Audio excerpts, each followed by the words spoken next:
Hello, everyone, and welcome into the Apples and Genos Fantasy Hockey Podcast. This is week 14 of Trade Talks, and we are so back. My name is Brian. I'm joined by Evan and Ryan, and today we'll be rolling through some of your favorite trade targets. We'll provide some trade grades on some real trades, and we'll highlight some other players of interest in week 14 of your fantasy hockey season. Here we go.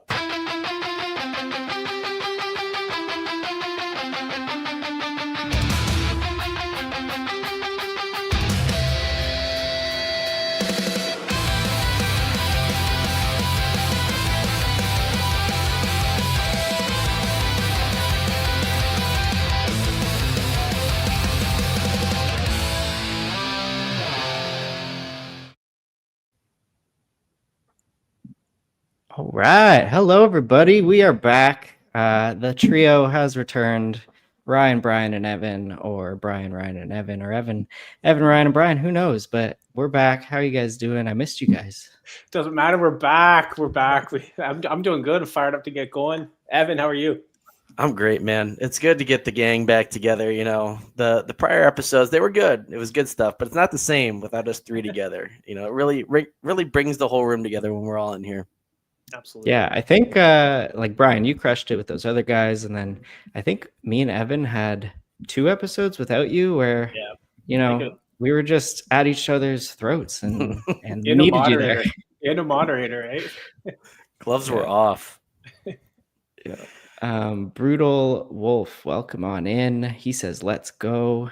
Yeah, I agree. Let's go. Let's get into some trade talks. Week 14. We'll bring you the newsies first. But yes, the boys are back. Brutal Wolf, you're one of the boys. Thanks for stopping by. So some newsies. We had Tristan Jarry on the Oilers. He was practicing, but he is still week to week. So I think they'll still struggle with Connor Ingram or Calvin Pickard. Maybe revolving starts. Maybe one of them will get hot and get the bulk of the starts. But for now, I think they are alternating because each goalie doesn't seem to be gaining the starting role as of yet. Adam Fox is placed on the long-term injured reserve. He's expected to miss another month. Yeah, which is a real bummer. And similarly, Igor Shesterkin is placed on the IR. Nothing pertinent, nothing concrete on the timeline front or exactly what's wrong with him, unless you guys saw something different today, but I'm pretty sure I'm in the dark. So we might find out more tomorrow. Jonathan Quick could be an interesting roster as a 0G option. Simone Nemec is set to return tomorrow. Back to Cloudy, the New Jersey Devils D situation, whether they go split power play, whether they change up the power play every night with Luke Hughes, Dougie Hamilton, and Simone Nemec there. But I do see Nemec as the third guy up. Evan, do you agree? I don't know what they're going to do, man. Sheldon Keefe, 9-0, guys. 9-0 yesterday, and he left Markstrom in the net. That team is a disaster right now, and I want to apologize to all the listeners for trying to tell people to buy on Luke Hughes. I finally sold him in a spot, and it just feels good to have him off my team, honestly. That team is a train wreck right now. It's very possible they get it back together, especially if they make a coaching change or a big shakeup. But, yeah, who knows? Simone Nemec is probably the PP1 tomorrow. It doesn't make sense. Like it hurts. It hurts to watch. Yeah. And Evan, I know you have Luke Hughes in our league too. And I was actually taking a look at the draft results the other day, just, doing what I do, going and hating on myself of taking Braden Point instead of Martin Necas. You got Necas, and then you had like every one of your first 5 picks, I think, were just really great. Wyatt Johnston was in there, but then you had Luke Hughes, I think, in the as your 6th pick, maybe. And I was like, ooh, that's his only miss. He's not perfect. Look. But you know what? I made up for it. I got Miro Heiskanen in like the 8th or 9th. So I wish I had some of Heiskanen this year. Wow. Yeah. Oh yeah. I was big on the Harley train, and I think we all were. So maybe we'll see. You can't win them all, guys. That's the point of this is you can't win all your draft picks, and the Devils this year. That's just it's unfortunate. Evan, no. The answer, yes, you can win them all. That's why everyone comes to watch this, right? They want you can win them all. Yes, you could. You just got to listen to certain people on certain episodes. Yeah. Some people are right, some people are wrong. All right. Finishing up this slide of newsies, Bo Horvat will join the Islanders on their road trip. So he may be back in a game or 2 or 3. We'll see. And with the Los Angeles Kings, Anze Kopitar is day-to-day. And Corey Perry got put on a non-roster list. I'm not sure exactly what's going on there. Do you guys know the details of the Corey Perry situation? They said it was to attend to like a family matter, like some family member stuff. But yeah, I was suspicious myself after the Chicago debacle last year. But I almost picked them up today in a few spots, boys. Dodged a bullet for the Wednesday Friday stream. I picked them up. Was there a Los Angeles Kings mom's trip recently? Wow. Hopefully Corey Perry is an avid listener of the show. I can still remember when those memes were going around and some people were believing it. Amazing stuff. Fantasy hockey here. We got some comments before we get to the rest of the newsies. Lucio, dynasty question for Brian. I recently traded Ilya Vanel for Dixon Butts. Thoughts? Are those real people, Brian? Yeah, they are for sure. A+. I love it. Yeah. Brian, is that more directed to you, probably? I don't know. I think I'm trying to, read this slowly, but I don't think I should. Yeah. This is a family-friendly YouTube here. we got Bart Simpson in the comments. Yeah. I love You're getting a censor with these comments here. Guys, what the hell am I doing with Dahlin at this point? Never again. I think that's interesting because I drafted Dahlin in 2 spots, and it's certainly been disappointing recently, especially when the Sabres are winning. Mm-hmm. I'll throw it to you first, Brian. What do you think about Dahlin? I think he's going to be fine. Yeah, I had him in a couple spots last year, and I felt the same way. It was like when he's at his low point, it's really low, and then when he goes off, it's across the board. All the stat lines are filled out. So I think with Dahlin, especially if their offense is humming, he's going to start clicking in, join in on the offense here, and the peripherals I think are going to come up a little bit too. So it's a frustrating hold, but I think long term you'll be happy with Dahlin. Ryan. Yeah, I'm, his goals are down, that's for sure. I think that can definitely come up. I do think his offense could come up from the 62-point pace he's on to more of a 70-point pace. But I've been saying it since the offseason. His peripherals went way down last year, and there's no signs to me of them returning. And so I wouldn't expect a big bump back for his periffs. I think it's just surprising that Buffalo's actually putting up a bunch of points and goals and winning games, and he's just not a large part of it. I mean, honestly, even Tage Thompson, too, if you look at their numbers, it's kind of their offense is more spread out now, which is good for the team, bad for fantasy. But if I see one more Bowen Byram assist and not Dahlin, I will lose it. But he might be traded soon, so we'll be fine from that standpoint. Trying to swing 2-for-1 deals. There are some interesting ads on my waiver wire. McCann, Protas, Brandt, etc. Is Riley plus Nelson for Hintz a good deal to explore, even if Brock is my only Avs? 2 of 2. Goals, assists, power play, hit shots on goal plus minus, or thoughts on Leo Carlson plus Riley for Bratt? My fringe players are like Slav, Marchenko, Gunther, Trocheck, Wool. Not sure which trade targets to go after with these guys. I definitely wouldn't do Leo Carlson and Riley for Bratt. And in terms of Morgan Riley and Nelson for Hintz, I don't know. I mean, Brock Nelson is kind of stapled to that top power play now, and especially with Landeskog out, I'm not sure that I immediately jump on that. Ryan, what do you think? Either of those? Yeah, I would do the first one. I think Hintz has a lot of upside for Dallas's top heavy team at the moment and the insane power play that he's stuck on.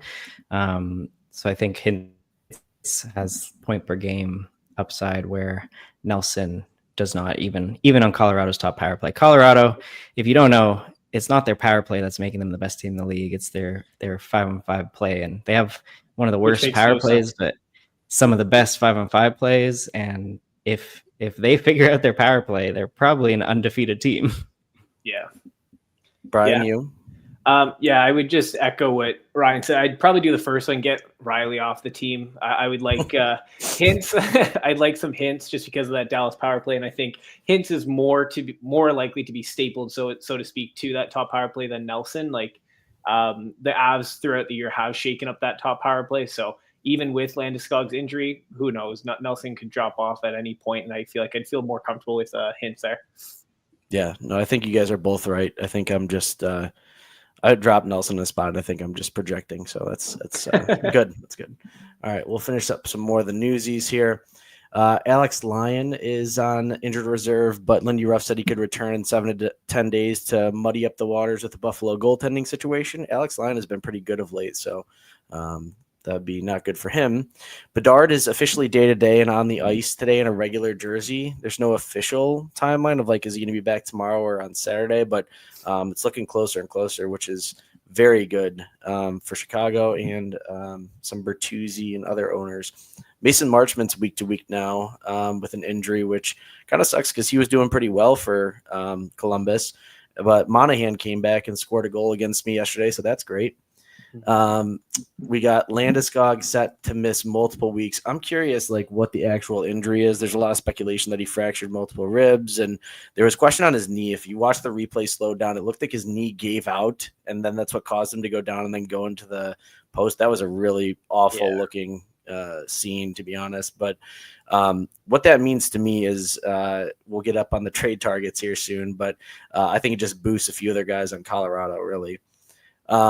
Alexi Protas is on IR. He should be eligible to return, I think, in their next game, but the Capitals definitely need him. He's a big-time even strength driver for their team.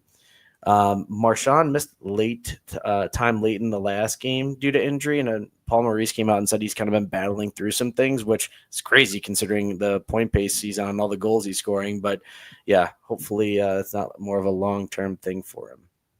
Anything to add on those guys? No, just that it seems like the past week there was a lot of injuries, and I hate to see the quality of the injuries over the past week. So wishing everyone the best. Yeah. I was just checking in on the Columbus's last game to see what the lines were. Just give me 1 second, just to update you. I'm pretty sure they bumped up Monahan to Marchenko and Voronkov again, which is the line. Maybe I'm wrong. And while we're on Columbus, Ryan, I think that Jack Greaves bet you place might look pretty good. He's starting on back-to-back games now too. If only Columbus had some defense, they'd be the best goal in the league. He would. Yeah, we got a real shot at Jack Greaves for the Vezina. Real shot. He's just it is crazy, like you said, Brian. I have him in a spot, although I just traded him away because he's doing so well. But yeah, my friend brought up a good point. Is they're gonna get him injured. He's playing so much. Why are they playing him? I mean, Merzlikins is bad, but do you really play him back to back like that when he's starting every game? And Columbus is giving up 40 shots. Man, but he is doing really well. When Merzlikins is that bad, yeah, you do. Yeah, you do. Good point. So just touching back on the Blue Jackets, just confirming they actually did go with Voronkov, Fantilli, Marchenko to finish out the second half of the Sharks game, and that line really crushed it at even strength. But it was against the Sharks. But keep an eye on those practice lines. I think it might be better for Voronkov if that sticks. Yeah, absolutely. Joe Swaggerty, I want to ship Jack Hughes for a forward and a high pick. Bangers 12-man league. Thoughts on Cirelli and a 6th for Jack Hughes? What? Not for me. I think you can get a lot more than that. It's going to be a no. I think Jack Hughes is worth a heck of a lot more. I think you can shoot for the stars, my friend. Yeah. In keepers leagues, also, is he a keeper? Is he not? Because if 6th round pick. So, in my opinion, trading away Jack Hughes, if he's not a keeper, I want at least what a real 2nd round pick would be, and for a guy like that. So that's my opinion. Easily, absolutely. Dynasty question: points are goals 1, 1.5, assists 1, hits 0.1. Clayton Keller versus Jake Gensel. Who are you picking? I feel like we've been over this before. Goals 1.5, assists 1, so they're pretty close. So then I'd probably take Clayton Keller just based on the points. Although Jake Gensel on Tampa, Tampa's a wagon right now too, just like Colorado. But I think I'll take Clayton Keller. Brian? I think I'd take Gensel, to be honest. Like Clayton Keller's been disappointing this year. Keller has been disappointing. Gensel has been great on that top power play. Kucherov is healthy again because he missed a lot at the beginning of the season. That offense is clicking. I think I'd prefer Gensel. Ryan? I do think we've been through this, me and Evan, in one of our episodes without you, Brian, because I remember looking up the ages of these players, and it's a dynasty league. So I think Clayton Keller had 6 years on Jake Gensel, and he's 26, and then Gensel's 31. I think we said. Yeah. This is also the point where we went over, like, I know NHL players' ages, and that's pretty embarrassing. Can't remember my kids' birthdays. Let's move on. I traded Gunther in a 5th for Dahlin in a 7th. Feeling the buyer's remorse right now. Gunther in a 5th for Dahlin in a 7th. I don't know. I'm kind of lukewarm on that. I don't hate it. I guess it depends on your positional needs as well. Any immediate thoughts, Ryan?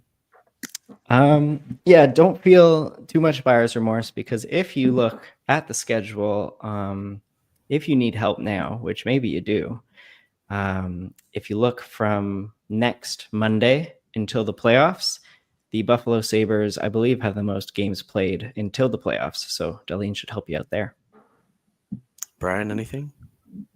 No, I just got Gunther, and I love Gunther, but I'll just keep quiet.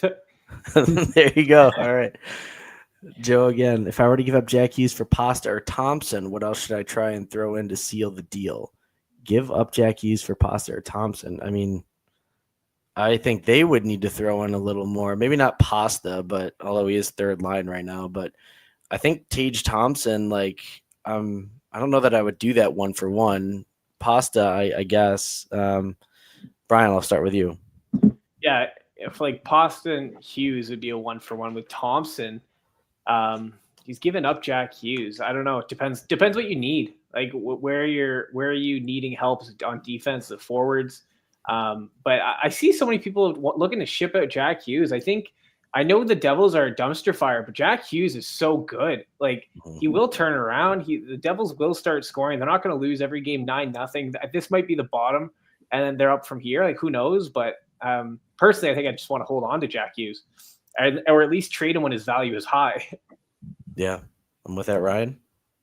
Yeah, I totally agree. Don't trade Jack Hughes right now. Wait until he gets 4 multi-point games in a row, and then if you want to trade him then, which you might not want to, but that's the time to do it. Yeah, agree. All right, let's move on a little bit here to our trade targets. So we're kind of looking at who we're going to offer or go after based on what we expect production moving forward. And for me, that's Big Val Nichushkin. We went over the Landeskog injury. He's set to miss multiple weeks, and I feel like that's going to stretch more. It just looked horrible. I really don't expect him to be back anytime soon. And all this means that Val Nichushkin's role on that top power play is more solidified for me. He needs to be that net front guy. We know what he can do when he's healthy in that position. He was a point-per-game player on a 35, 40-goal pace when he was in that spot a few years ago and healthy. It's just a matter of time where he starts to produce like that. And kind of like you had said, Ryan, their power play is abysmal. I think it's kind of more locked in now than it ever has been with Landeskog being gone. I don't know why they would move off of either Nikas, Nelson, or Val in favor of Lehkonen or anybody else, really. It doesn't make any sense to me. So that power play should be the one. I feel like they try and get too fancy with some of these passes, like McKinnon, Makar, and Nietzsche especially. They try and do all these fancy saucer passes. Sometimes you just need to fire the puck on net, and that's what Brock Nelson has been doing. He's been rewarded for it. So, but I really think Val Nichushkin, his buy low window is going to close. He hasn't had the best season to date. He gets points here and there, but I think you could probably reach out to a manager with a player that's really hot. Look at someone like Tyler Bertuzzi coming off hat tricks and stuff. Bedard's going to be back soon. Throw somebody an offer for Val Nichushkin. You will not regret it. They've got a great playoff schedule moving forward too. I love Val. I think this one's going to hit better than the Luke Hughes one, guys. Yeah, this guy, just back to Val, He has not had a power play point since returning from injury. And, Colorado, as weird as their team is with zero power play goals, not zero, and all their goals at even strength, that's going to change. And I love this trade target. Awesome. Good to hear the support. Moving on to yours, Ryan. All right. We have my guy, Kevin Fiala. So this is someone that I was really excited in the offseason about. I thought he had a big bounce back coming. And when I would talk to Nate and Blake about this, they would be like, yeah, I can see it. He's talented, but look at the coach. The coach is Jim Hiller. And this is the Greg Cronin of this year, I think. So Kevin Fiala is not feasting like I thought he would. He's on a 58-point pace, and all of his underlying metrics look very similar to last year, including a very low on-ice shooting percentage and lower on-ice shots for, although the on-ice expected goals, the on-ice scoring chances for are all similar rates to last season, even though the shots aren't there. But things are not going in the net when he's on the ice at even strength. The power play looks very similar to last year, middle of the pack to the bottom 10, not the worst in the league, but Kevin Fiala is still on, a 25-point power play pace. So that's pretty okay. But the reason he's a trade target, as much as I say all these bad things about things that are going on with Kevin Fiala, is that I do think the Los Angeles Kings could be firing Jim Hiller very soon if they don't turn things around. And I don't think they're going to turn things around. There was, I went on the interweb and I typed in like, oh, what are Kings fans saying about Jim Hiller? And I found a huge Reddit thread basically saying why they all agree that they should fire Jim Hiller. It had like 60 plus comments. A local beat writer had a whole Substack explaining why they need to fire Jim Hiller.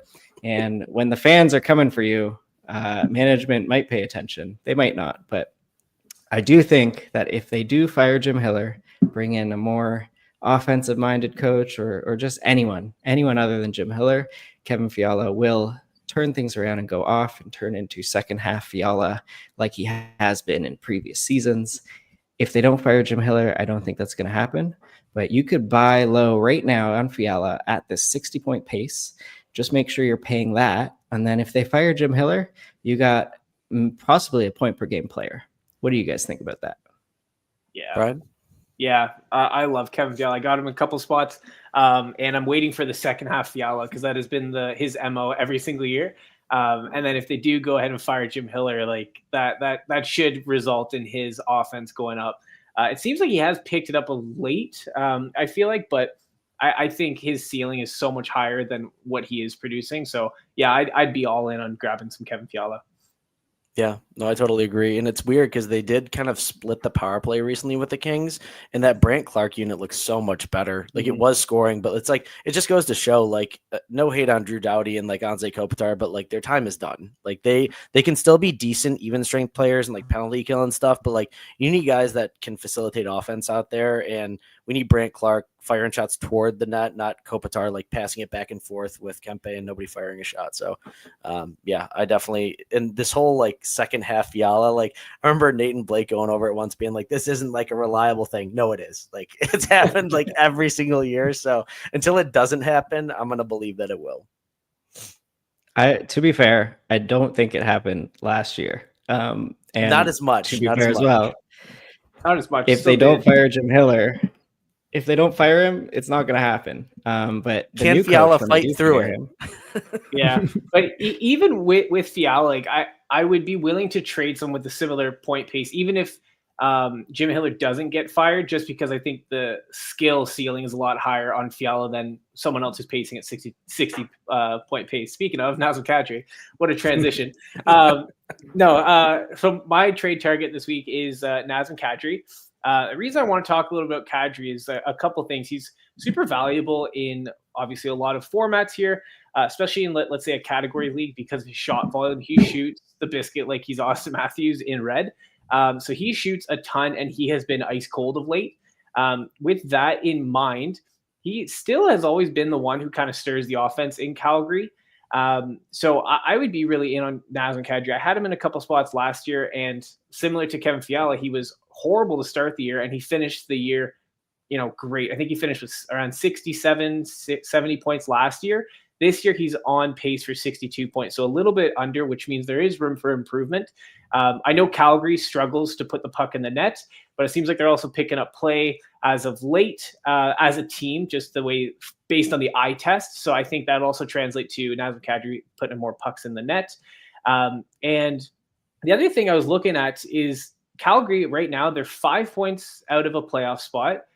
I've heard rumors that they're not going to trade Rasmus Andersson, and if they don't, then what are they doing? Are they going to try to, make the playoffs? And if that's the case, you're going to see more Nazem Kadri. He's their best player. They're going to keep putting him on the ice, and that's going to open the door for a couple more points here or there. So that's what I'd be looking to target, Nazem Kadri. Yeah, I don't dislike it. I feel like he's kind of undervalued, and I feel like you wouldn't have to really give up that much for him. So I do agree with that, Brian. Yeah, I agree as well, because I have Kadri in a spot, and I was really examining my team, and I was like, can I drop Kadri? And I decided I couldn't. So, but it was a question there. So if you get to one of those managers who might be questioning that, and it's like, okay, yeah. But I was also looking last year, and we might be onto something, guys. Maybe no second half Fiala, but second half Kadri. Last year, in the last 40 games, he got 38 points. So that's really nice. It was nice. I'm curious your guys' thoughts on this. I think there's something to be said for certain teams, like moving into like your fantasy hockey playoffs in the weeks leading up to it. Like the teams that are normally either right on the bubble or kind of out of it start to play out of their minds. Like last year it was like Montreal, Buffalo. I feel like Calgary might be one of those teams this year where it's like, when all the pressure's off and they got nothing to play for, all of a sudden Nazem Kadri is going to become a point per game player. Like, I don't know how it works, but I feel like when that pressure is off of the players, they start to perform. And I feel like I've seen it year after year. Ottawa, another one. Look at the Leafs, bottom of the barrel, and then all of a sudden Matthews is like, I can play hockey. He's scoring. So maybe that's all it takes. He's doing it, man. He's doing it. I love it. All right, we got a fair amount of comments. I really like this. A lot to get through here. I'll kind of go through here. So Nightbane, this is a long-winded one, but we'll try and get through it for you, man. Ahoy, currently lined up for the bye, so building for week 23, then winging it in the final week still. Got an idea of trading away Hintz as he plays on busy days like Tuesday, Thursday, Saturday. Can already fill his spot with a lesser player those days. Additionally, I have Robo, so I'm partially bought into the Dallas success. Might see if I can score Lehkonen, Nuke, or Nelson for the off days, as it will get 3 more games that week. I will have to take a loss on the trade to make it happen, but might be able to mitigate with return draft picks. My only worry is, would I be too bought in on the Avs? I already have Nikas, Taze, Black, and Wedgwood. Could change it up and go after a defenseman like Erik Karlsson or Falk. Potentially pull 2 players and do with Hintz and draft picks. Man, this isn't on the barn burner. Karlsson and Nelson or Falk Landy will give me 5 or 6 additional games. Also pondering the idea of waiting to do trades until after the Olympic break, just in case there are injuries. Lastly, what are your thoughts on Morgan Rielly rest of season? League Deeds 12-team 2-keeper head-to-head points banger league. I don't like. I know like playoff schedule is a thing, but I don't know that I would take a loss on Hintz just to get like Lehkonen or Val, even though I do like Val. So that's kind of my thought on it. If you can go after a defenseman like Erik Karlsson, then maybe. I'm not sure I'm too into Justin Falk personally. And then finally, for Morgan Rielly rest of season, I'm really kind of out on Morgan Rielly with what the Leafs have been doing and their power play. A lot of it's been 5 forward. Brian, throw it to you first. Yeah, pull up the clock. No, I'm joking. There's like 20 there. Yeah, so let me break this down. I would definitely be out on Morgan Rielly. I don't like what I've seen out of him. If your defense is pretty well stacked, I wouldn't mind trading him even for a forward for, that gives you the off nights. But it really does depend on how far you are ahead in first, right? If it's still close within the top 3, 4, 5, you'd be a fool to start planning for the playoffs now, because you got to make it there first and lock that bye. But if you can offset like Morgan Rielly for someone who has, say, Landeskog, maybe Landeskog in a draft pick, like that could be something I'd be on board with, and you can stash him on your IR, whatever that looks like, depending on the format. But I think it's too soon to be making some major trades to get off of Dallas guys, especially when they're humming, just to pick up someone on the Avs, and you already have a bunch of Avs right now. So that would be my 2 cents. I think it's something to keep in mind, but I don't know how to be pulling the trigger right now. Right. Yeah.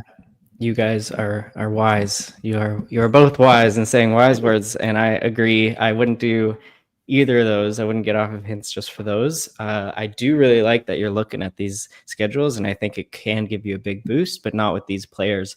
I think that they are too close to, streamer level players, or could become that way.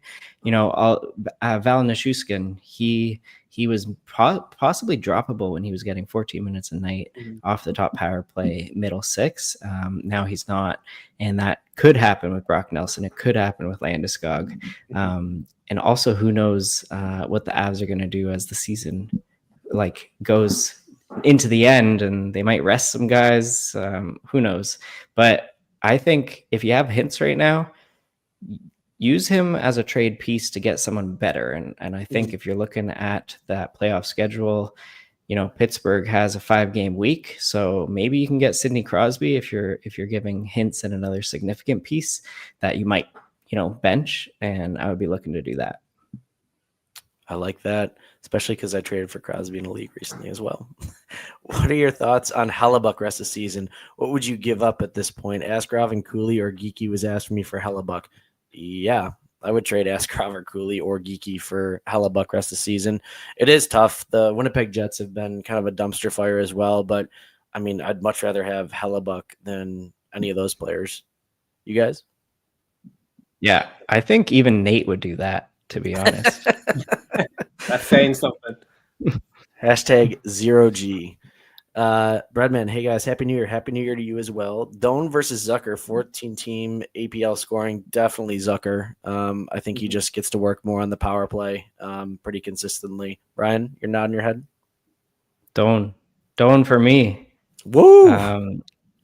Yeah, I think the deployment's there for Zucker, but they're really spreading things out across the top 3 lines, and Doan is just driving play a lot better on his lines. His lines are doing better at even strength in terms of expected goals.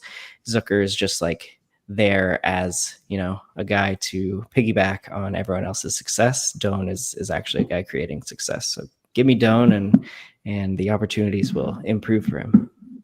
I find myself loving some of these guys like the Chris Kreider-esque power play net front that just bang it in, because when they get those points, they just come in bunches. And, like you said, Doan might be more consistent, but I want those boom games from Zucker where he's just going off. Although he's kind of been injured quite a bit, and he's just coming back from one.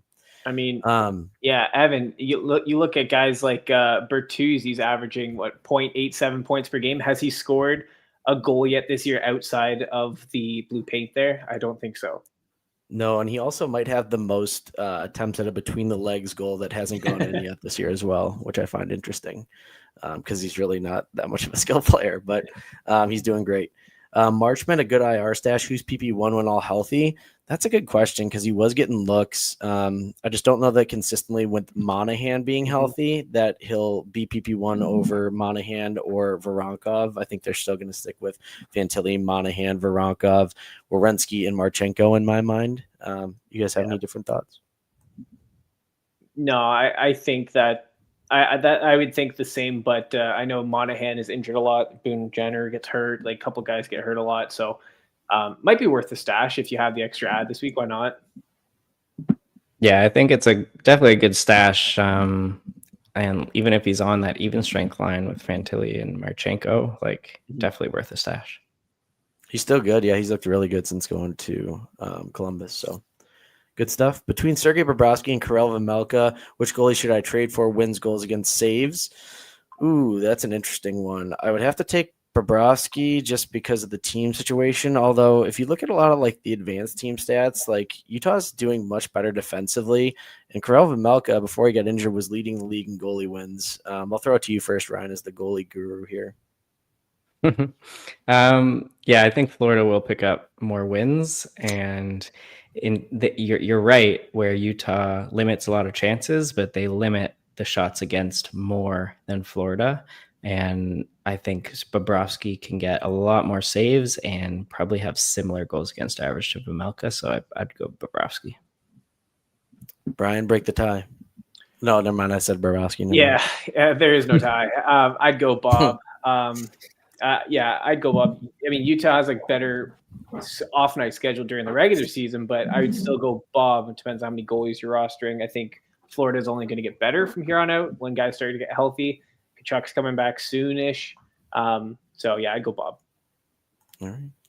Who wins, Nazar versus Monahan when both healthy? Cats includes his plus minus. I'd still go Monahan.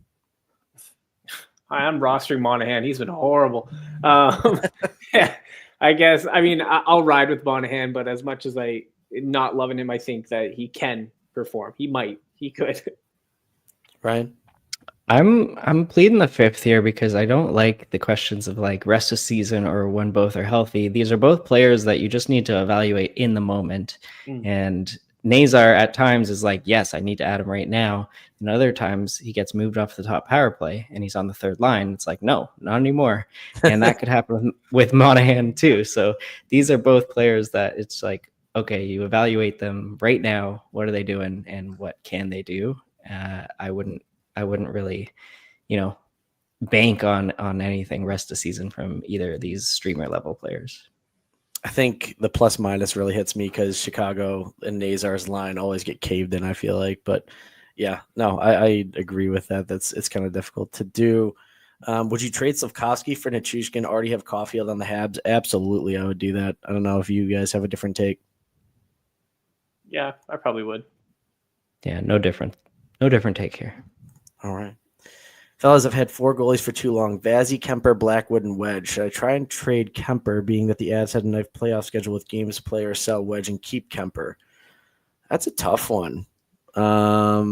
Without knowing, like, is it a Cats or a points league? I mean, either way, I think, like, having the Colorado stack, like, they've lost 3 games. I mean, I think I would consider that, truthfully.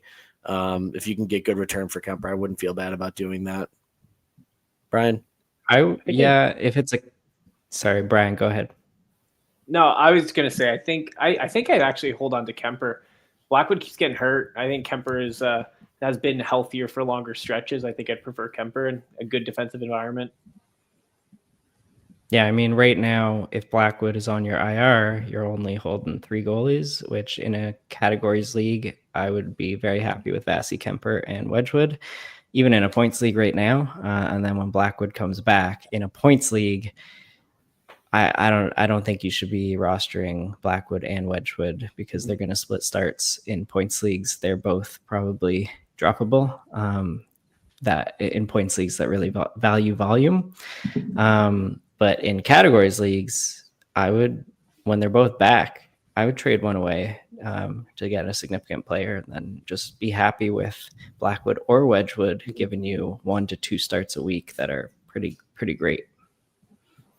Trust me when I say in points league, I still love getting the wins from Colorado every time you start your goalie. Yeah. Would you trade Marchenko or Slav for Nichushkin? Yes to Slafkovsky, no to Marchenko for me. Yep. How many D do you guys roster if you have 4 slots? 4. Is that a hot take? Wow, spicy. Anyone? I feel like unless there's a really one that's like good, like out there, like if I had picked up Darren Radish as my 5th defenseman off waivers, sure. But outside of that, no.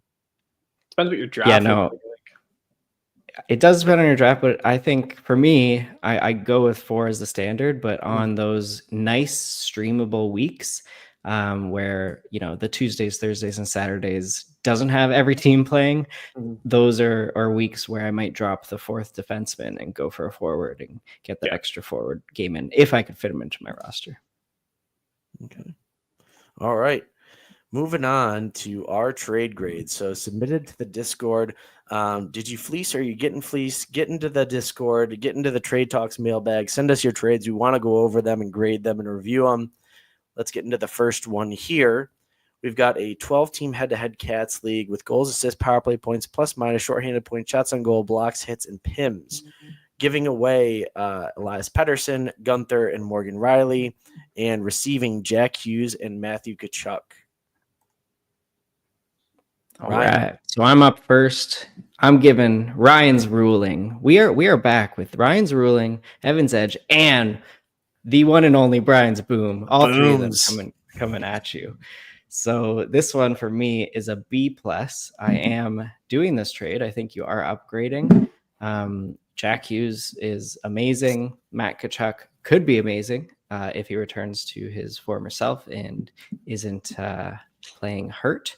And you're only giving away, I'm kind of ignoring Riley here. You're giving away Pettersson and Guenther for these two elite guys. The reason I have it in the B range is just the risk of this. You're loading up with Jack Hughes and Matt Tkachuk, but it's a possibility, I think a higher possibility than most players with Matt Tkachuk, that he does not play in your fantasy playoffs, or maybe just the semifinals and finals, or maybe just the finals. It's a really big possibility. If Florida has secured a playoff spot and Matt Tkachuk isn't like 100%, I think they're going to sit him. So for me, it's just a little risky to give away Guenther and Pettersson for Matt Tkachuk, who could be a ghost on your IR in the fantasy playoffs. All right. Well, I am going to contradict a lot of that. I'm giving this an A+. I mean, you're getting Matthew Tkachuk and Jack Hughes. I mean, this is an absolute slam dunk of a trade. Like, I like Gunther, but I don't think he's reliable enough, like, to consistently put up points like either of those players. And Morgan Riley, we've kind of discussed, I'm out on him completely. Elias Pettersson, now that Vancouver's sold, like, again, I'm just not terribly interested. Like, and I think that although it's possible, to your point, that happens with Matthew Tkachuk, I don't think that you can like rely on that via trade. Like, I'm trading for Matthew Tkachuk thinking he's going to play and going to be healthy and everything. But I guess there would be some concern of, again, a repeat injury, especially in the Olympics, or, like you said, resting, and probably Jack Hughes for you as well, Ryan, given your history between the two of you. But yeah, no, this is an A+ for me. This is a smash. Like, I think you're parading around the streets when this gets accepted. Brian? Yes, guys, get ready for the boom. I'm giving this one A+. I'm definitely making this trade. Although we do have to make sure we have all the utensils away from Jack Hughes. You don't want him to have another injury. Matthew Tkachuk, just got to keep him away from, I don't know, he's going to run through everything anyways. I think you're going to make this trade with the thought in mind that both these guys are going to play. And I think you already got one of the injuries in Jack Hughes, the inevitable injury, out of the way. So I think he's good for the rest of the season. He's going to pick it up. You're freeing up a roster spot, which I like, especially when you're trying to stream and you got an upgrade at with both players there. So I don't even look at Morgan Riley. I get rid of him. I'm fine with that. And then Pettersson, like, Vancouver situation now, Evan, to your point here, it's not looking great. And he's not doing great. He's doing better than last year, I think, but that was pretty horrible last year. But you're going to get an upgrade on two players. So I'll take that all day, free up a roster spot to maximize, get a couple more games on my opponent. Yeah. Is Morgan Riley is a roster spot worth more than Morgan Riley at this point? I think you could consider it, just trading Morgan Riley for a roster spot. I don't know. 12 teams. I think, in a lot of my 12 team leagues, D are looking at the wire on the D front. There's no one, and I'd rather have Riley. In 12 teams, I haven't really seen him be dropped, but I just think there's other defensemen I would rather have. And if I have a day where, like I have 4 defense already rostered, I'm like, okay, he's going to be on my bench anyways. So yeah, that's the way I look at it. Also, there's some, just some reports came in that Jack Hughes has switched to handheld foods only. So burritos, burgers, he's eating sushi with his fingers. Oh, that brings up another issue, though. If he's eating the pizza pockets, he might get a burn. He might burn his hands. He'll be out for another couple weeks. We need Luke Hughes to blow in all his food, make sure it's cooled off before he touches it. I saw a report that Tate McRae was holding his hand too hard, and like there's concern about re-injury as well. So. All right. Trade number 2 here, 12-team standard Cats League. The preface of this was needed a D-man, giving away Dylan Larkin and Travis Konechny and receiving Elias Pettersson and Evan Bouchard. Brian. Yeah, giving this a boom. Giving this one an A. I would be making this trade. I think you said it yourself. You're looking to upgrade your defense. I think Evan Bouchard is really picking up. That Edmonton power play is nuclear, of course. This also started trying something a little different with Connor McDavid entering the zone way late. So you can't really account for him, and then he picks up and scores. So if you're the last person to touch it, which Evan Bouchard is, then he's going to get some points. So that's really good. And then in a Cats League, Elias Pettersson does what you want. And whenever you get a forward that's offering you peripherals, like blocks especially, that is incredibly valuable. So I'm making that trade. I also take a look at Dylan Larkin. I feel like he's really dropped off in terms of the shot volume since the beginning of the year. He was nuclear. Really dropped off there. He's still scoring here and there, but it's not as convincing as it was early in the season. And then Konechny, it seems like a lot of the offense is pretty spread around in Philadelphia, and then a lot of it goes through Zegras. So if he's not getting on the end of it, you're just not seeing that as much value. So I'd be making that trade. I'd be happy with it, making an upgrade at D especially. There you go. I pretty much echo everything that you said. I do value Dylan Larkin a little bit better, obviously, as a Wings fan, so that's why it's the A- instead of the A. But yeah, I love Evan Bouchard. And Pettersson's, he's not great, but he's no slouch. I mean, he's going to get something. I wouldn't say comparable to Larkin, but it's a fine replacement in the trade. And then Konechny, it's all Trevor Zegras. You guys see the phone, Selly, like the little, click. Yeah. Yeah. Well, Trevor Zegras is just doing it, man. So yeah, but I like this trade specifically. Ryan. Yeah, I'm with you both here. Not a lot of disagreement. And I think in a Cats League, if there's blocks, Pettersson's on pace for more than 100 blocks, which is crazy from a forward. So that's really nice. I think him and Larkin are pretty similar in a Cats League like that. And I'm taking Bouchard over Konechny all day. Mm-hmm. All right. Love that. Brian, you want to get into this next trade? Sure. We got a 12-team APL points league scoring. This is submitted by A_Mar _96. You're going to be giving away Wallstat and Bratt, and you're going to be receiving Adam Fantilli and Rupe Hintz.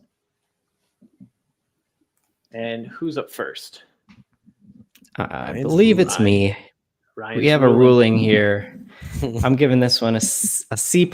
I am not doing this trade, but I do think it's close. I think that it's like a good trade to happen in an APL league, especially if you're giving away a goalie, because we are 0G here. Jesper Wallstedt, turns out he's not the greatest goaltender in the world for the whole season, because Philip Gustafsson is still getting a ton of starts. So I do like giving away Wallstedt, and you're getting Hintz and Fantilli for Jesper Bratt. I think I'm not doing this because Jesper Bratt's value is at the lowest value that it will ever be in the next few years, I think. So you're really not getting enough in return. But I think if you don't think Bratt will rebound and you think the New Jersey Devils are the worst team in the league offensively for the remainder of the season, great job. But I don't agree with that. Hey, Brian. Yeah, I see it similarly. I'm also just a huge fan of Bratt, and I've had so many people ask me of like, oh, should I trade Bratt? I'm like, no, like he's at the lowest point he's ever going to be. I think once he gets some chemistry back in that top line with Jack Hughes' re-entry back into the lineup, I think he's going to see a big uptick as well. And then also, like, we know Wallstedt he's not a god. I know I joked about it last time saying that he's the best goalie ever, but I know he's not. I would also see a little bit of regression from Hintz there, I think, towards the end of the season. Dallas power play is great. Can it keep up? Probably, but he might not be getting in as involved throughout the rest of the year. So I just think it's too much for me to give away Bratt. Like, I just huge fan of Bratt. I think it's too much. Yep. I pretty much agree with everything you guys said. I'm a big Bratt fan as well. I do think I didn't really consider this, but positionally, if he needed a center, like, I can see an argument for it to be made. I still wouldn't love the trade. I think you could do it if you really needed a center positionally that bad, and you were stocked up on wings. But yeah, I think Jesper Bratt's the best player in this trade, and for that reason, I wouldn't do it. Ryan, you want to get into trade number 4? Let's do it. We are giving away. Okay, before I tell you who we're giving away, I'll first tell you what the league is. It's a 14 team Cats league, and it's a keeper league. So what we are doing is we are giving away Chris Kreider and a 4th rounder, and we are receiving Artemi Panarin and a 12th rounder. So we are loading up for the win here. You're probably listening to a bunch of trade talks show where we keep saying that the Rangers have such a nice schedule for the playoffs, and Artemi Panarin's going to be real nice on your team in the playoffs. So I gave this A. Ryan's ruling is an A. I think you can't go wrong here. If you're going for the win, you got to give up. You got to give out the picks. And yeah, Chris Kreider might be a waiver level. Actually, 14 team. The reason this isn't an A+ is because, why does this guy need Chris Kreider back? Why can't it just be Panarin and a 12th rounder for your 4th rounder, and then you drop your worst player? Because in a 14 team league, I don't know if Kreider would be your worst player, but maybe he is. Maybe your team is stacked. Yeah, no, I agree. I mean, getting Panarin for this is great. Maybe the other manager was just real stingy. He wanted Chris Kreider in hopes that he gets back to his power play goal scoring ways. But yeah, the Ducks have fallen off big time, especially Kreider. But yeah, no, I love this. Love Panarin. He's starting to turn it around. The Adam Fox injury really is concerning me with my Panarin shares across multiple leagues, but I still think he's going to do the thing. Yeah. Adam Fox going down will not affect Panarin. Panarin still does his thing. He's going to put up points. So, yeah, I think you're getting the best player here. Oh, I gave it an A. So, boom. I'm giving this an A. I do like it, and I just think Kreider, I'm totally fine with leaving him. Ryan, to your point, he's probably borderline droppable, maybe not in a 14 team, but he's right on that edge there, and he's really dropped off, and the Ducks as a whole have also dropped off, whereas Panarin's also going in the opposite direction. He's really picked it up. I did try a couple times to get in on the Panarin train and missed it. But now if you have Panarin, you're happy with him because he has been really, really good. So, yeah, I'm totally fine with this. Love it. Fun fact, I have Panarin in every single fantasy league that I have this year. And he and only one other player I had in every single league before I trade him, and that's Morgan Geekie. Wow. And I probably should have traded him to Ryan back when we had that discussion for Seth Jarvis months ago. So congratulations, Ryan. Thank you. Getting into some more comments before we move on. Just finalize a trade: Gensel, Gunther, and Woll for Kaprizov, Forsberg, and Swayman in a Bangers Cats league with plus-minus goalie Cats win, save percentage, shutout. Seem fair, but what are your thoughts? Traded Gensel, Gunther, and Woll for Cap, Forsberg, and Swayman? Yeah, absolutely. This is a smash of a trade. You guys? Yeah. I mean, I roster both Cap and Forsberg, and they've been disappointing, but they're still going to put up more points than Gensel and Gunther. Swayman has been great. Woll might get a split when that other goalie, Toronto, whenever he comes back. Don't even remember him. He's been gone so long. Yeah, I'd be making that trade for sure. Ryan? Yeah, I agree. This is a good trade, especially Banger Cats. Forsberg has an edge here. The goalies, I think, to be honest, are a wash, and Kaprizov and Forsberg are a lot more valuable than Gensel and Gunther. Although, Philip Forsberg might have a charge coming up against him soon. Yeah, we'll see. Redman, Brian, who's the tiebreaker, bro? Doan versus Zucker. Oh. Tell him. I said Zucker. I like Zucker. Woo. Yeah. Oh, all right. Okay. See you guys. Brian is back. Love it. Hey, Payne, thanks for digging into my too long message. No problem, man. It was a good question. I'm currently 12-1 as I sold off last season. I'm not sure what to do with Morgan Riley as he's my 5th D. On top of being shipped out, cover your eyes because here's my D: Sanderson, Seider, Taze, Riley, and McAvoy. Wow. Also not looking to do any trades till after the Olympics just in case injury. Is that a crazy idea? I don't really need the help now, mainly for week 23. Yeah, I mean, I don't think you need to wait on trading Morgan Riley personally. I think you could trade him at any point. And honestly, this D is great outside of Taze being hurt, but I like Sanderson, Seider, McAvoy. So yeah, I think you could easily trade him. Yeah. And I'm not big on the whole let's wait for the Olympics to be over and see who gets hurt. I mean, people are going to get hurt. It's going to happen. But I'm not like waiting on making trades per se, personally, in any situation like that. Devontae is valuable in a 16-team Cats league with plus minus. I could drop Monahan, but I have 5th D. Yeah, if you got the IR spot, I think so. 16-teamer.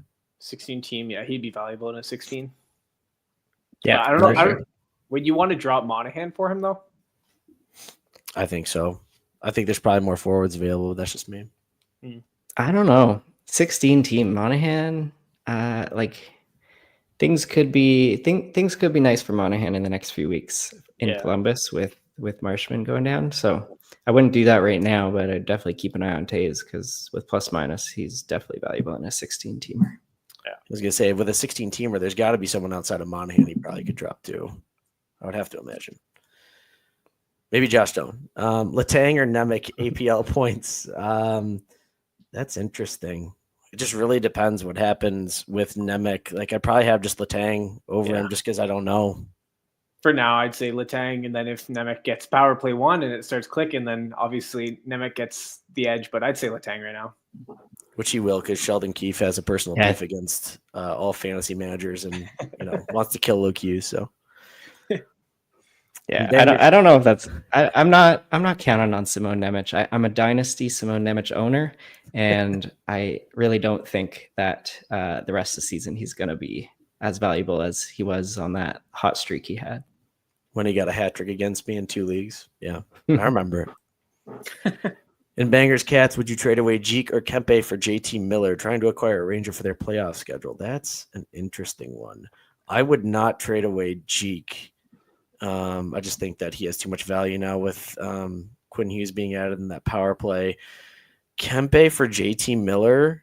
Yeah, I'd probably do it without knowing the Hiller situation. Ryan, start with you. Ooh, yeah, I forgot that I predicted that Jim Hiller was getting fired. That might change things. That might boost Kempe, but pretend Jim Hiller doesn't get fired. Let's just put it that way.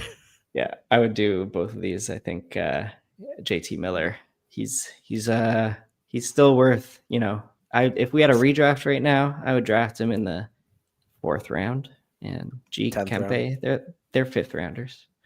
That's crazy. That's crazy. JT Miller's been so bad, guys. It's so hard to. Let's be real. Yeah. No, I think I'd actually do the other way around. I think I would trade Jeek and I'd keep Kempe, to be honest. Wow. I think Kempe can score more than Jeek will, even with the Quinn Hughes boost. But yeah, if you're looking, I'd go and acquire JT Miller, sure, reluctantly, but I would prefer to keep Kempe. Interesting. Yeah, Kempe bangs too. I mean, he does. I don't know. I honestly, I kind of like both of those players over JT Miller at this point. I understand the playoff schedule thing. It's so up in the air of like, is he going to come back healthy? Is he going to come back happy? Remember when we took his leave of absence in Vancouver with the Pettersson thing and he was unhappy? I don't know. Who knows? He only plays well when he's unhappy, guys. He doesn't need happiness. Doesn't need it. Points league with Yahoo standard scoring. If I wanted to trade away Celebrini, who would you target? Whoa, that sentence is kind of weird. If I wanted to trade away Celebrini, I already have McKinnon and Scheifele, so I have a surplus of pure centers. I think if you have McKinnon, Scheifele, and Celebrini as your centers, you kick your feet up and you give yourself a round of applause and just, rake in your winnings. I mean, I don't know what you guys think. Who would you target? I don't know, Connor McDavid? Like, Celebrini has been great. Yeah.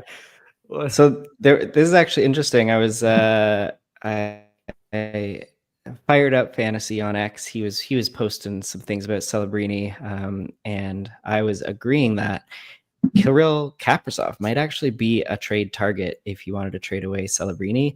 In my opinion, Celebrini, he's amazing, but I don't think he's going to finish with 125 points. And I do think that Kaprizov could finish with more second half points than Celebrini. And then if you're looking at the playoff schedule, both San Jose and Minnesota have poor playoff schedules. But in terms of who should you target, I think target Kaprizov if you can get the left wing and get rid of the pure center. I would do that straight up. Would you guys not do that? No. No, as a Kaprizov owner in multiple spots, yeah. I believe in him, and he has the ability to get multi-point games like a lot, but I just feel like the stretches of him being a first, early second round draft pick, and like the return has not been, I feel like, what I had hoped for. It's still possible rest of season he builds off, especially with the addition of Quinn Hughes, but I mean, doubt Celebrini, man. That kid is unbelievable. I think that the talent and the scoring, like, yeah, it's like on another level right now, and he's due for some regression. But on a game-to-game basis, I would rather have Celebrini personally. Yeah, I probably echo that. Like, I have Kaprizov as well, and I'm banging my head against the wall sometimes. Like, what? Just 1 point? Just 1 assist? That's it? Yeah, you're supposed to be my top player. Like, I love Kaprizov too. I just like $17 million man. Show me it. Like, get like 5 points like Kucherov does every night. Like, what are we talking about? He might. He will. For my sake, Ryan, I hope you're right. I really do. And as a Celebrini owner in our keepers league, Ryan, the experts league, I'm very happy. Yeah. Just in that league, I'm kicking myself because at the time when Nate asked to like put it in our chat, like if we wanted to put it, like get in, I think you beat me to claiming that Celebrini team. I'm like, okay, I guess I'll take Matthews. Did I choose the Matthews? You chose the Matthews team because who did it have? And it had somebody else as well. No, it was all for Matthews, and that that is a bad decision. Some guy named Blake Creamer missed you boys. Miss you too, man. Glad that you're in here. All right, real quick. Anders Lee, Brock Nelson, Dylan Strome, John Carlson, Josh Morrissey for 4. Austin Matthews, Cale Makar, Bobrovsky, Duchesne, JJ Moser. Goals, assists, power play points, plus minus shots on goals, hits. You can trade away as many Anders Lees and Brock Nelson as possible for Austin Matthews and Makar. That's nuts. I'm sorry. That's confusing me. Is this a real trade? And if so, like, what was it? Not league manager vetoed. Yeah. But congrats if you got it. This looks like either collusion or taking advantage of someone who doesn't play fantasy hockey or watch fantasy hockey. Yeah, no, I love it. Anytime you can get it. Would you take Jeek or Trocheck in a Bangers cast? Does Jeek have higher point upside with Quinn? That's an interesting one. I think they're very close. I personally would rather have Trocheck. Brian? Yeah, I think Jeek has the higher point upside, but I think I would take Trocheck. We're going to talk about, we've heard it a lot today, but the playoff schedule, I think Trocheck would have a much better playoff schedule than Jeek will. Ryan? I'm taking Jeek. God, guys, we gotta off camera just to really get to business here. We're all over the place. Any concern with the Cord's volume? Yes. I don't know what's going on, but yeah, Philip Grubauer was like basically should have been in the East Coast League, and then now all of a sudden he's NHL caliber again, playing like he did with Colorado. So it's impressive, and they're giving him more starts. So yeah, I am concerned about the Cord. Yeah, for sure. If you watched Blake talk with the real goalie guru, I believe Kevin Woodley, preseason. This was, Philip Grubauer was the 0G call out from Kevin Woodley as the guy who could rebound his career. And that's exactly what Grubauer is doing. Mm-hmm. It's crazy stuff, really. Like, I've watched him play like a lot, and it's been bad. Grubauer has been bad in prior years. So it's interesting stuff. Ryan, best Bangers guy to target for playoffs. I really like Vincent Trocheck. Yeah, they've got like some of the best stuff. JT Miller on there, although I'd say Trocheck over him. But yeah, both of them really good Rangers Bangers guys to target. Vinny Tro, friend of the show. Always. Would you take Distal over any of Veg, Wool, Askarov in a Cats league? Wins, saves, and save percentage? Yes, I would take him over Wool and Askarov probably. Not over Veg Melka. I would take him over all three. Wow. And I would take him only over Askarov. All right. Agents just dropped Jacob Markstrom. Do you approve? Yes. It is bad as bad gets. I mean, he's already like pseudo splitting starts with Allen anyways, or splitting like in 9 goals against. I mean, that might be the highest like negative points this year outside of that Hofer start where he like got pulled and then put back in and let in 3 more goals. So yeah, I don't know. It's puzzling stuff with both the Devils and Jacob Markstrom. All right, moving on. Trade number 5, 10-team points league. Goals 6.5, assists 4.5, shorthanded points 1, power play points 1, shots on goal 0.7, hits 0.7, blocks 1 by Lucio. Gave away Rasmus Anderson and received Will Cooley. Brian. I had to think this through for a second. Yeah, I give this a B plus, so I would actually be doing this trade. And I'm thinking a couple of reasons why. So actually, would you mind going back just real quick? I just need to review that one more time. I need to think about why I said B plus. 10 teams, 6.5, 4.5. Yeah. Okay. I'm looking at taking Will Cooley because of number one, the playoff schedule for the Rangers looks really good. As a forward, Cooley blocks a lot. He had a 5-block game the other night, which is crazy for a forward. And he does have the chance to go up into power play 1. We've seen him there a couple times throughout the year. We might see him up there again. Who knows? And then Anderson, there is always the risk of, hey, what if he does get traded? If he does get traded, then his value is going to go down, I'd imagine, because he won't be on that top power play. He won't be getting as much minutes. So for me, I'd be giving this a B plus. I'd be making this trade. Ryan.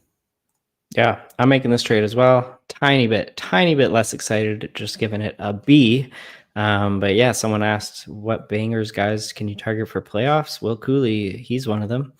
And yeah, in this category, in this points league, the hits and blocks are pretty heavy. 0.7 and 1 in comparison to 6.5 for a goal and 4.5 for an assist. So Will Cooley will be very helpful in that.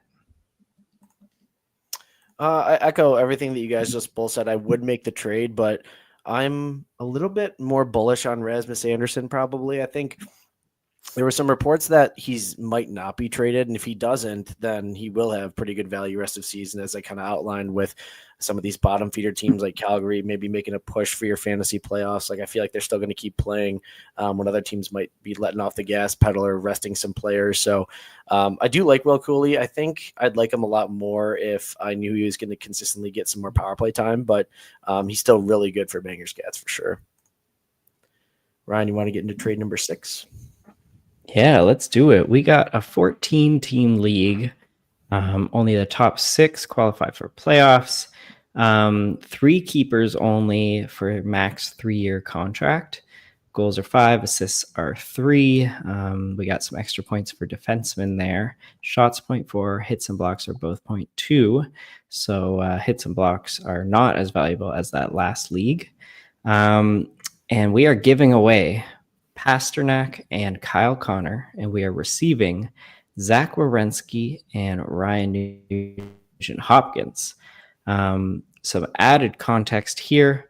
He has Pasta on year 2 and Kyle Connor on year 1 as his keepers, so he could still keep them if he wanted. And Hedman was his other keeper, who he feels that he might not be a keeper anymore, so he might be looking for another one, which he might keep Dylan Genther or Nico Hischier. So that's some added context. And Ryan's ruling here on this trade, giving away Pasta and Kyle Connor, getting Zach Werenski and Ryan Nugent-Hopkins, is a D. So I think that this is a bad trade. It looks like you might think that you're not going to qualify for the playoffs and you're trying to improve your keepers possibly, which I don't think you're doing. Pastrnak is still a first-round pick in my mind and definitely worth keeping as into his 3rd year in this league. Kyle Connor, second-round pick in my opinion, still worth keeping into his 2nd year. And yeah, it looks like you're needing a 3rd keeper. And Werenski, as much as I love Werenski, I think he's on par with the value that Pastrnak has. And then you're just having a huge downgrade of Kyle Connor going down to Ryan Nugent-Hopkins, who, Ryan Nugent-Hopkins is on a point per game pace, it seems, still, with Connor McDavid just blasting off, but he might not be a keeper in a keep 3 league. So I don't know. I wouldn't do this. Don't do this. Please don't do this. Yeah, I agree. I went C-, so not as bad as a D, but I would not do this trade for all the reasons that you outlined, Ryan. I just think, David, just look at it. I know it's you're looking at the keeper, everything else, but Pasta and Kyle Connor are both first round to like high second round picks, and Zach Werenski is the only other one that's even remotely in the same ballpark. Like, I know he's a really good defenseman, but yeah, the value is much too tilted on one side. If you could remove Pasta and just throw in another like high, like why not do like Nico Hischier and Kyle Connor for Zach Werenski and Nugent Hopkins, or Gunther? Like, I'd rather have, Pasta over either of those guys. So like, yeah, to me, I would not do this. Brian? Yeah, I'm going to echo exactly what you said. I'm giving this a C-. I'm not doing this as much as I love Zach Werenski. You're giving away too much. There we go. Short and sweet. No booms. All right. Points league here. We got trade number 7, goals 6, assists 4, power play points are 2, shots on goal 1, block 1, hit 1 by Got Mule. Giving away Josh Morrissey and receiving Darren Radish. This is going to spark some conversation. I am giving this a C. I would not do this trade. The only reason I didn't grade it lower is because Darren Radish continues to defy expectations. It's almost like the defensive Morgan Geekie this year. He's getting put in the spot on top power play. And like, it's not even just the top power play. He's doing it at even strength too. He's getting all these minutes. He's firing a ton of shots on net. He's just doing things. Have you guys seen his picture, by the way? When my buddy put up, Darren Radish got all these points, he put up the hat trick the other day. I sent him a picture of his face and I said, can you believe that this is happening? Because I can't. The bald eagle has struck again. Brian, talk to me here. The bald eagle. He's trying to mirror himself after the Eggman, maybe. Yeah, I'm giving this a C-. I'm not doing this. I think Josh Morris has a lot more upside than Darren Radish. As hot as Radish has been, maybe a Norris Trophy winner. No, I'm joking. But Radish also, there is the possibility that he might not be power play 1. I think he is just about a lock on power play 1 when Hedman comes back, but I can't see him keeping up that production, whereas I see Morrissey only going up from wherever Winnipeg is. They're not in the basement. They're below the house. They're not doing so well, and I think they're going to pick it up. Morrissey will be a big part of that. Love that. Ryan? Yeah, I'm with you both. I really wanted to give this a B- or a B. I was like trying to make it happen and maybe looking at the fantasy playoff schedule or the remaining games, and I just couldn't make it happen. Right now, like these both, I think Radish is like the top 9th defenseman, and Morrissey might be the top 10th. So like you're only moving up one rank, and Radish is getting the absolute ceiling right now, and Morrissey is pretty much at his floor. So if anything changes, you're going to lose the trade. So I can't do this trade. Ryan, maybe you can help me out here, because I'm looking at the current odds for the Norris Trophy winner, and Darren Radish is only plus 10,000, which let me give you some guys that he's ahead of right now. Dahlin, Jake Sanderson, Adam Fox, I don't know, were his odds like plus like 50,000, only a little bit ago? Like, was it before the hat trick? I don't know. Yeah.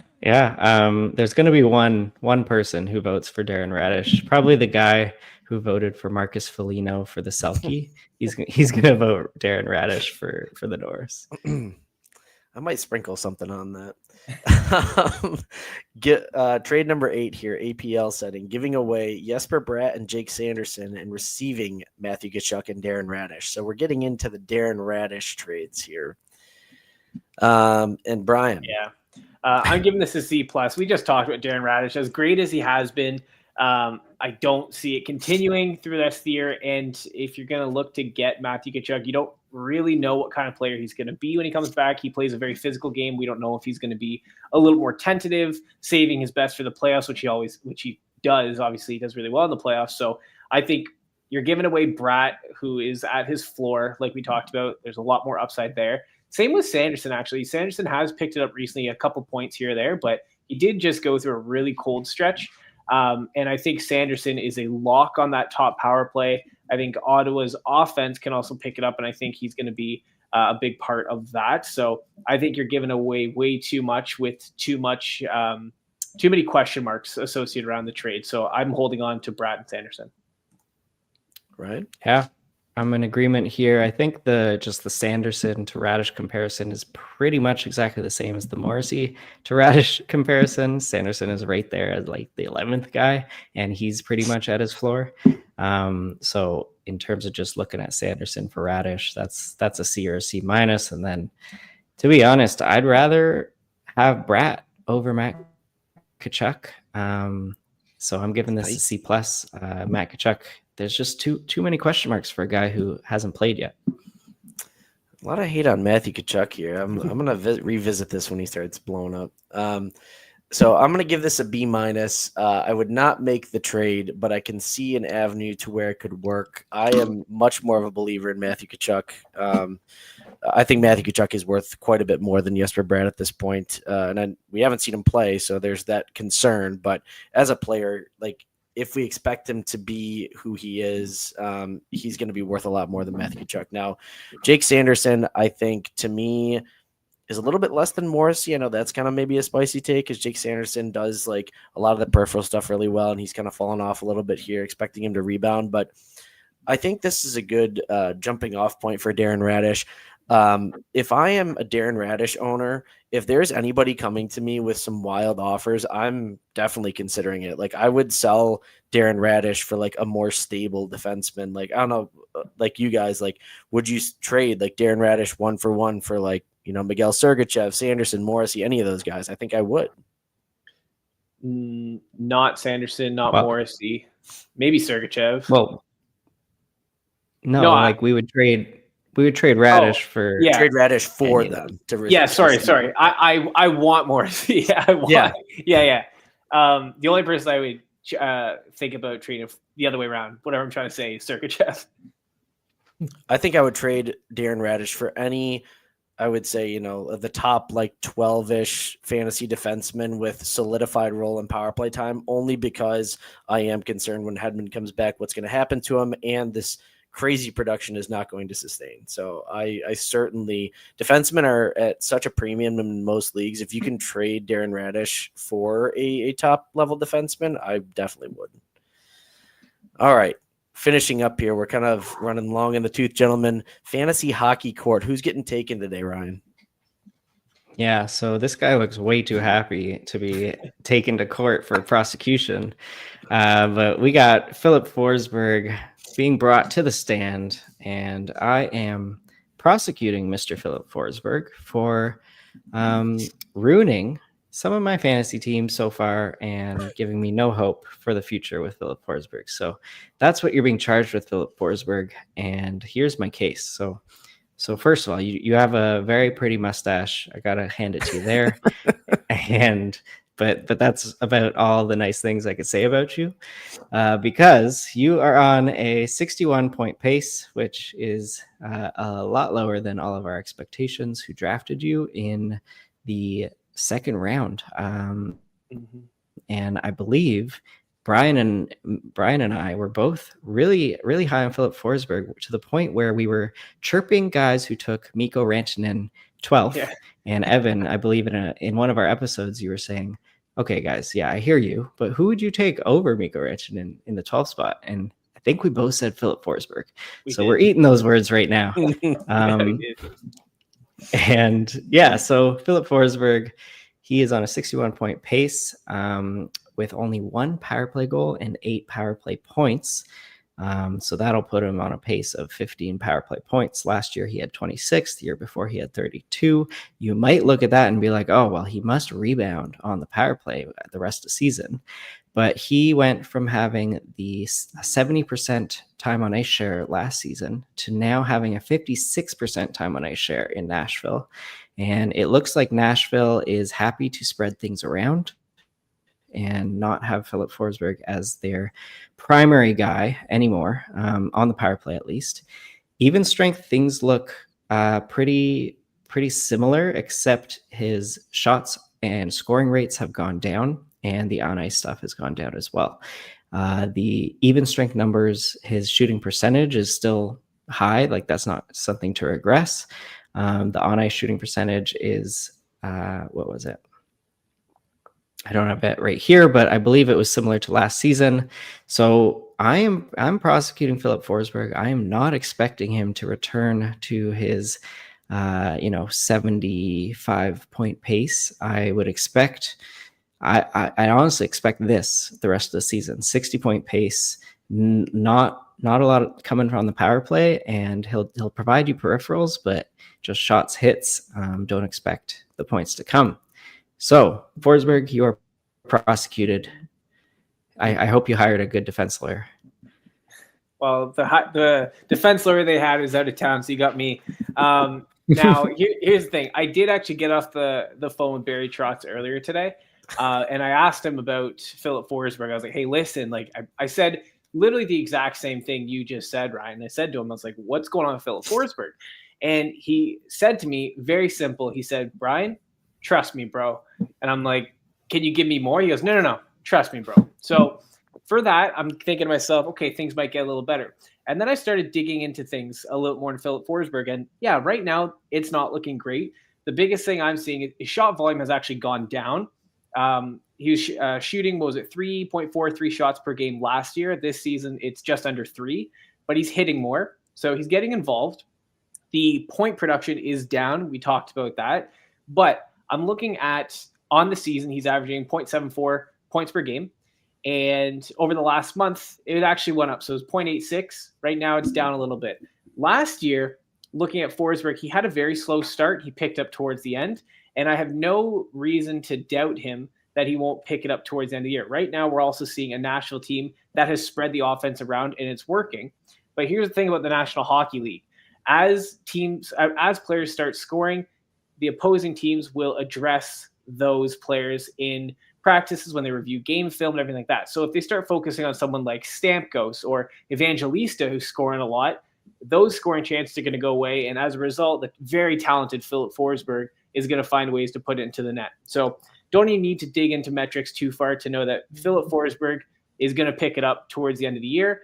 He is their best player, and the coach would be a fool not to give him more opportunity. And as a result, I think Philip Forsberg is going to pick it up. He might not finish with the same amount of points as last year, but the pace will definitely come up from here. All right. Mic drop. Can I get in another word, Judge? Well, of course. So yeah, just the defense mentions that, yeah, some other guys will get more attention, and then Forsberg will be putting the puck in the net some more. Well, Forsberg only had 31 goals last year. He actually had a lot more assists. He had 45 assists to get his points up to 76. He's on pace for 31 goals again. So he's still putting the puck in the net. It's the assists that have gone down, and a lot of them coming from the power play, which he's just not getting the ice time anymore. So to be honest, like, all of his even strength numbers are the same as last year, goals, assists. The power play points are coming down, and I just don't trust the bro in Barry Trotz to say, yeah, I'm gonna make sure Forsberg gets the 70% share again, rather than splitting things up, especially if Nashville becomes a seller, and they're gonna want to see what they have with Evangelista, if he's a real piece on their team, or Fedor Svechkov, or some other young guys. I don't trust him, bro. Yeah. Okay, bro. Let me respond. Here's the thing, though. If they do become a seller, they sell off those pieces that are putting up points. Let's say they have a split power play. It's not working. Once they sell off those pieces, they're not going to have an option aside from running more with the top power play with Philip Forsberg, because the fans are also paying money to go see games. They expect goals. And if the team starts not putting in goals, putting pucks in the net, they're going to be like, what the heck's going on?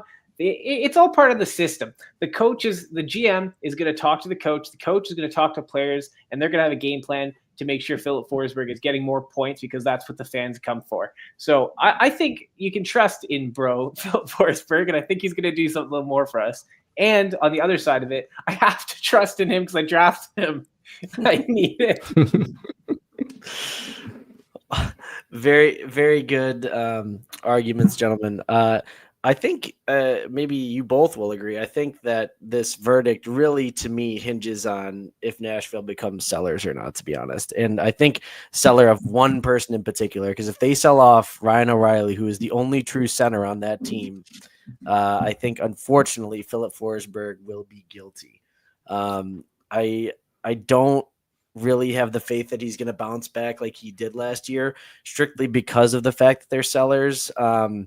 that team is starting to spread around a little bit more, and it's working. And I think with it working like that, they want to see what their young pieces have. I also think Nashville has a huge right wing problem. They have way too many right-handed right wing players: Stamkos, Marchessault, Forsberg, Evangelista. They have very few left-handed players, and I feel like that is like an issue, especially on their power play.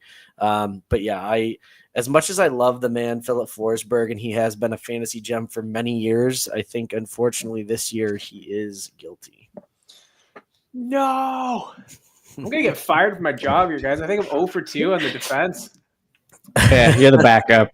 Yeah. Interesting piece of Forsberg in the APL Tier 1. I recently tried to trade Forsberg and Fantilli for Tage Thompson, and the undefeated manager, who's 13-0 in Tier 1, rejected it. Shocker. Sounds like a smart guy. Pretty fair trade. Real quick before we wrap up here, guys, you got some last comments. I love all the comments. The guy who dropped Markstrom picked up Jordan Binnington for the start today. That's a tough look, even though it is against the Blackhawks. These games in the Central for Blackhawks and Blues tend to be kind of high scoring. What do you mean? He's got a shutout right now. Yeah, that's true. Yeah. The game just started. 20 Blues are seconds up into the game. 1-0. Yeah. Sell high on Wyatt Johnston with his 24 power play points. Yes, if you can get a really good return. I'm interested to hear you guys. I sold Wyatt Johnston, not for 1-for-1, but a big part of it was for Sidney Crosby. Nice. I like so that. I kind of like yeah, that. I would think that. My one friend was also talking about doing Wyatt Johnston for Jack Hughes, which I also would really like. Let's see here. Would you guys be trying to acquire Lafreniere with him being PP2 line 2? Nope. No. Yeah, Nope. no. Resounding no. Okay. Would you guys take Brock Nelson for Jesper Bratt? No. No. Absolutely not.